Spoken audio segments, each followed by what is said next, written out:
Welcome to the Radio Shopping Show, the most amazing show on radio.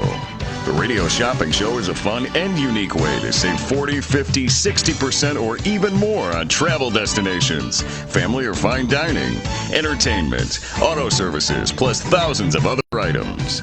To participate on the Radio Shopping Show, simply call area code 847-931-1410. 931-1410. Questions about various merchandise and how to shop with us are welcome as well. Or go to our website, www.WRMN1410.com. Now, let's save money with the Radio Shopping Show.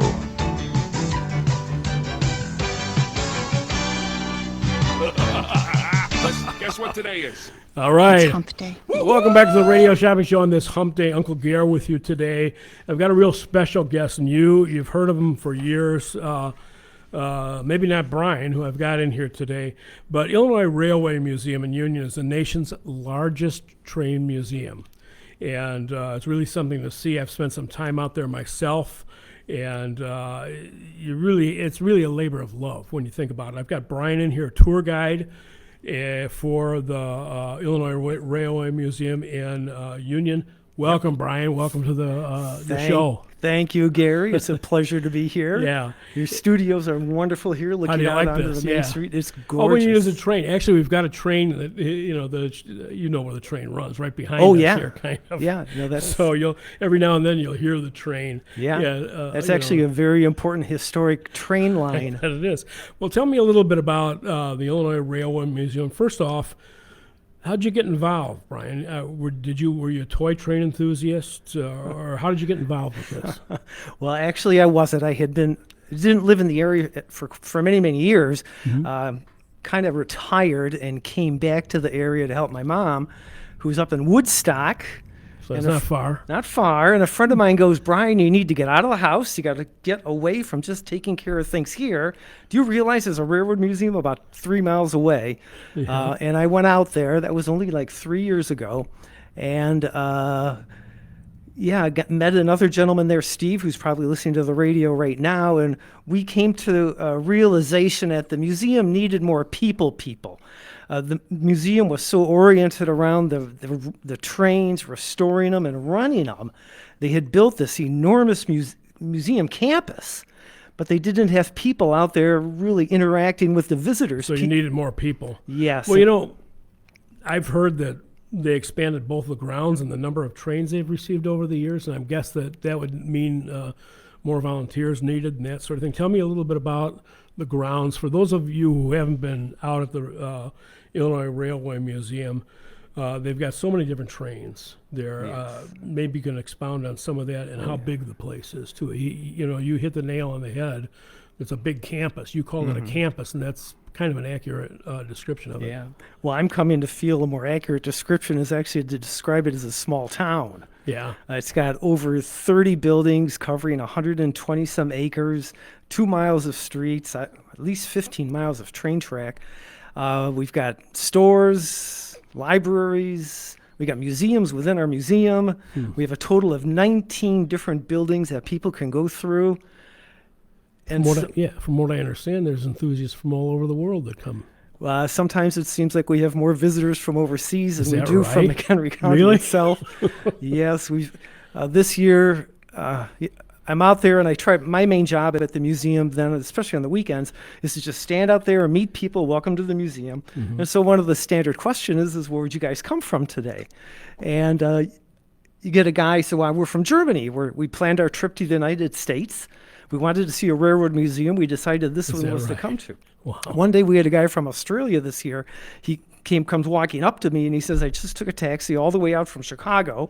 I'm from Australia. How am I going to get back to Chicago? And so, it's a very popular international destination. Is it always open? Are you guys open now, or do you close for the season? We're closed for the winter season because a lot of the big buildings that have the barn or the trains in them aren't heated. And it'd just be impossible to get around. But we'll be running our first trains of the year will be the Bunny train, which I could talk about later on. And then we are going to open in May with weekends, the first part of May, which is early. But then the main season begins with Memorial Day. We have our big kickoff weekends. The steam engines come out. And then all of the weekends going through the summer, we've got lots of stuff going on. When you say steam engines, are you referring to locomotives like from Yeah. the 30s and 40s? Like the big boy train, that sort of thing, one of those Well, engines? we're not driving any big boys around.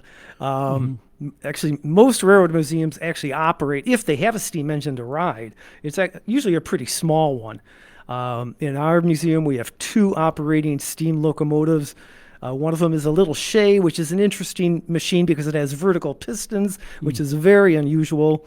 And then we have a big 10-wheeled steam locomotive, which is quite large and maybe the only 10-wheeled, 10 drive wheels locomotive that's operating in the whole country. And so those Wow. are the 2 that we keep running. So people see them go back and forth. Can they actually ride them? Oh yeah, yeah.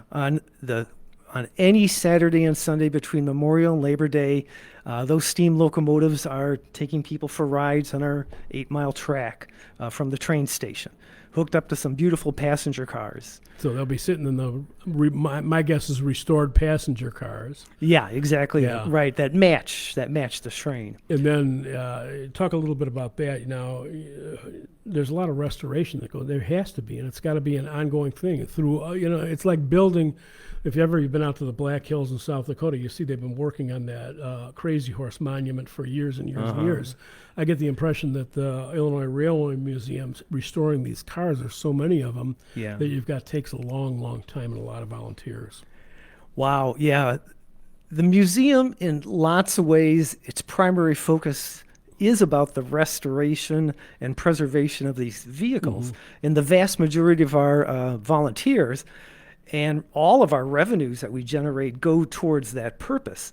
I mean, we're open for the public and we run the Thomas trains and the Christmas trains, but all of that money that is brought in during the course of the year is so that we can purchase train cars that we see that need to be preserved, and then we have the ability to have the people and the materials to restore them, and then build shelters to preserve them. To preserve them, right. And so so even though a lot of people come to our museum and they see an entertainment venue, which it is, it's really all that effort is to help with the work of the restoration and preservation of those trains. So you've got an extensive collection of railroad and transit equipment as well, and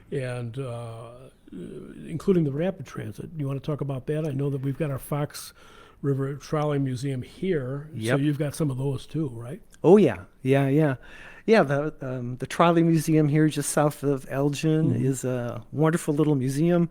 Well, they've got 30-some trolley cars, so it's quite a respectable collection. And they've got some very special cars, and we've got all sorts of trolley, and you also got to clump in the interurban cars, which I don't know if we want to get into all the details of that. We've got our collection is well over 100, not counting the Chicago cars. So we have an enormous collection. On the weekends and the weekdays, we always run electric trains on the main 8-mile track. And then we have a trolley car that kind of goes around. I've come to call the campus a town because it really seems more like a town. Well, it's got stores, it's got a restaurant, it's got parks. If the buses are out running, it's got buses you can hop on and ride. And then you've got that Zephyr out there too. That only comes out once a year, a couple times a year. The Zephyr comes out from time to time. It is definitely our most famous train. Tell people about the Zephyr then, for our listeners that don't know. Okay. The Zephyr trains, there were 9 of them that were initially built in the mid-30s for the Chicago World's Fair. And what they were the first operating diesel-propelled full locomotives with cars. Wow. Prior to that time, it was only the steam, and then you had electric trains that were running around. Railroad companies had been thinking and searching for ways to propel heavier trains without having to use steam, because it's just so expensive, it's so inefficient, it's a huge, complicated machine. At the World's Fair in Chicago, there was featured a new type of diesel locomotive engine. And that was it. Yes, it was. And a man that owned the Burlington Northern had his researcher for trying to find an alternative train. He happened to be at the World's Fair. He saw that locomotive, got scratching his head about whether that had the extra juice needed to propel a locomotive. Went and talked to General Motors, and then they talked to the electric motor company for the wheels, and they put together the first diesel-powered train. They called it the Zephyr. It was very modern, all stainless steel. Yeah, And I know the look of it's really sleek. it was even really in slick. today, by today's standards. Really slick. And they build 9 sets of those trains. Ours is one of the early ones, and it's we've got 5 cars. It had 6, and then they added a 7th, but we have 5 of them. It is still hooked up to. We were able to buy it had an early locomotive when it was first built that was rather primitive. And then in 1940, they came out with a more sophisticated one. We have been able to save that second locomotive that was designed to pull those 5 cars. Wow. And so the whole set has been reunited, and it's the only operating Zephyr train that's left. So you've got all these trains. You charge admission to get in, but it seems like you've got more trains. Do you guys have to write for grants to preserve these things? How are you guys funded? Well, the vast majority of our funding comes from our entertainment. Really? The entertainment days were open. Thomas and Percy trains are incredibly popular. Talk about those. And good money-making venture. And our Christmas trains are really popular and are good money makers as well. Yeah, Thomas and Percy come in July. They stay for 2 weekends. The place is packed. The entire museum campus is entirely devoted. It's a special ticket day, which means general admission tickets don't work. You have to buy a specific time for your specific ride with Thomas or Percy. But there's just tons to see. Top and Hat is there for photographs. There's magic shows. There's all sorts of special entertainment. Of course, souvenir tents. It's a fantastic time. Little kids go crazy. And let me ask you a question. Tom, just for those listeners who may not know off the top of their head, Thomas and Percy are part of the Thomas the Tank Engine book series, right? Right. Yep. Nice. Yep. From long ago, but still really popular with the kids. It's amazing. Now, with the trains themselves, were they built for you, or were they built, or they just come out? Do they travel all around the country? Is that how it works? Yeah. Thomas and Percy are privately owned, and I see. Yeah, and they tour around the country. Our venue is large enough and popular enough. That's why we get them. They come to visit us for 2 weekends, and sometimes they're parked there a little bit longer, hidden away back in a barn until they have to be taken away to their next. There you go. Next so show. You have the room to squirrel them away. That's pretty good. Yeah, it's kind of fun to go back to that barn and open the door and see if they're still sitting in there. So your need, based on everything that you've told me, you've got this huge campus out there of volunteers. Tell me about the volunteer program at Illinois Railway Museum. Well, that's what's really special about the museum is you come out there and you think of it as an entertainment venue, and a lot of people almost figure it's a for-profit entertainment thing like Walt Disney, but it's not. It's, like I said, all for the benefit of our work with the trains. The entire operation is volunteers. We probably got 150 volunteers that work 1 day a week or more, and probably 200 or so more that come in maybe 1 day a month. So it's a huge effort. But it's not just the restoration of the trains, it's running the town. I mean, we have to maintain the sidewalks, the streets. We have our own sewer. We have our own water. We have a store. So you're not unlike Disney in that respect. We're not unlike Disney. You built your own infrastructure. Right. We need kitchen help for the restaurant. We need work in the stores. We need really more people just out there in the town talking to the visitors as they're walking around that big town. They come onto the campus and they don't know which way to go. They don't know where anything is at. They get walking through these big buildings and they're looking at these trains and they're not quite sure what they're looking at. And so, my particular emphasis at the museum is trying to recruit more people to help us work with the customers. But you're actually a tour guide on some of these. So tell me about what that entails. Well, that's different things. We do a lot, not a lot, but we do some, and we want to do more with special groups and tour groups, STEAM projects, tours coming from the schools with the kids, and then just groups of any kind, from churches, from organizations, retired people, special interest groups, get together, they get a discount, and then they can get a private tour of the campus and come onto the campus and be greeted and toured around. Also, most of our visitors arrive in the morning, so in the afternoon, my time frees up, and so I can offer private escorted tours for people to go back and see a restoration barn. So they kind of get behind the scenes. Yes, buildings that wouldn't normally be open to the public, or go back to that locked up barn that's got Thomas and Percy still sitting So there. behind the scenes, what's expected for them to see? Like, could they see like a train that's apart, or a train that people that's being worked on? I mean, I'm guessing you guys have to take it apart, and who does that? Well, we do a lot of that. That's one of the amazing things. If we go back to the restoration building for steam locomotives, we are working on the full operational restoration of a Union Pacific locomotive from 1910. It's a pretty big one. It's got 6 drive wheels, 4 steering wheels in the front, so it's a pretty good-sized train. But our museum has the ability to take an old steam locomotive and restore it back to operation. Almost no museum has that capability in the country. So that's something. Have you had people approach you, like the Smithsonian or things like that, to do some of the work? Well, and we've learned to partner with other agencies, around the country to help get this stuff done. But yeah, people come to us. We use commercial track, and so all of our engineers on the tracks have to be licensed by the government. Our steam engines have to be inspected every year by the federal government. And we do all of the in-house educational training so that those volunteers can get the federal qualifications, passing the tests that's necessary. And so we've had a lot of our workers, now they work for Metra, they work for other mass transit agencies.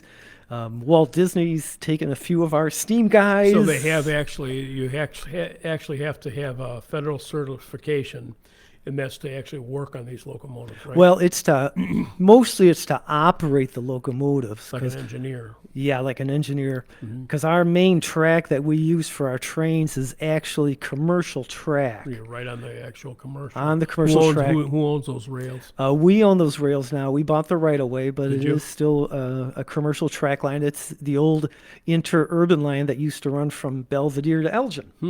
Interesting. And that's the track. We have maybe a total of 10 miles of that right of way that still existed to be bought, and we're using, I think, about 8 of it now. The other thing that was interesting, you said you had a locomotive from 1910. What is the oldest piece of equipment that you've got there? The oldest piece of equipment is Be it a car or be it an engine? Yeah, it's a car. It's a horse-drawn rail car, so it qualifies as a rail piece of equipment. But they used to hook up the horse to it. But you hooked it up to a 1860s horse or something like that? Yeah, 1859, if I Yeah. remember right. It's a neat little device. We wish we had a horse and we could. Hey, out there in Union, there's got to be a there's abundance of horses on farms Right. somewhere, right? Right. Okay. Yeah, that's our oldest piece of self-moving stock. Wow. Yeah. Probably 18. Then you're up to probably 1880. Yeah. Is what I'm thinking. It's an old steam locomotive. It doesn't run anymore. Well, I know you had a plethora of things to say here on the show today. I want to talk about, and we can't get it all in because we've taken up close to a half hour now. I got to go to a break. But give me what are some things that you wanted to touch on that I might have not asked you today? Well, I'm hoping you'll find that. I hope I've conjured your imagination enough that you at least come out and see the museum for a visit. I've been out there, but it's probably been 4 or 5 years now. Yeah, we've added some buildings. It's grown. It'll keep you busy for the whole day. If you've got kids, they love it. They'll run around. They'll come in there and they'll be running around everywhere. And at the end of the day, you're carrying them back to the cars because they're all pooped out. But they have a blast. And then the other thing is, if anybody can offer us even one day a month to come out, we'll train you. on anything that you might be interested in doing. And with the size of our town, we need everything from metal workers to musicians and everything in between. Even with like the tour guides like I do, we'll train you on everything you need. It's a really fun place to work because it's all volunteers. And you come to work at the beginning of the day, and we want you going home at the end of the day happy enough you'll come back again. That sounds like a plan. Yep. But let me just ask you this about the training, because I didn't touch on that either. We could probably go on and on with this interview if we could. But as so far as the training is concerned, how do you do that? Who trains? I mean, there's got to be a number of different areas that you have to train in, right, in order to do what you're doing or what some of the restoration people are doing, that sort of thing. Yeah. When it comes to the restoration, everybody gets broken up into teams there. You've got the diesel team, the steam team, the Pullman car team, the electric car team. And so if you had a hankering for steam or diesel, we'd plug you into that team. And then what you did within that team would depend upon your skill level. If you're just a beginner, they'll get you going on things like prep and paint, prep and metal, stuff that just needs to be done on a huge scale with any restoration project. And then gradually they could train you on more sophisticated things. If your hankering is to drive a steam engine, well, then you're going to go into those classes where you got to take the tests eventually. And then if you want to just be a tour guide like me, well, then you'll work with me and my cohort, and we'll gradually show you more and more about the museum. And next thing you know, you're running families around and giving them tours. And that's just what you do, right? Yep. Okay, I'd like to thank Brian for coming in today. Brian, will you come in another time? Maybe could I invite you back? Maybe as the season progresses, maybe throughout the year, maybe have you come back and talk about what's going on, say in June or July, right after Memorial Day sometime? Yeah, that would be good. Right after Memorial Day, that's our big grand opening weekend. But then we do have some really fun events in June, July, August that would be neat to talk about. Yeah, sounds good. It's the Illinois Railway Museum in Union, the nation's largest train museum. You want to throw out your website and your telephone number? Well, for the website, just type in Illinois Rail Museum. It'll come up. IRM.org. Right. But it's easy to find.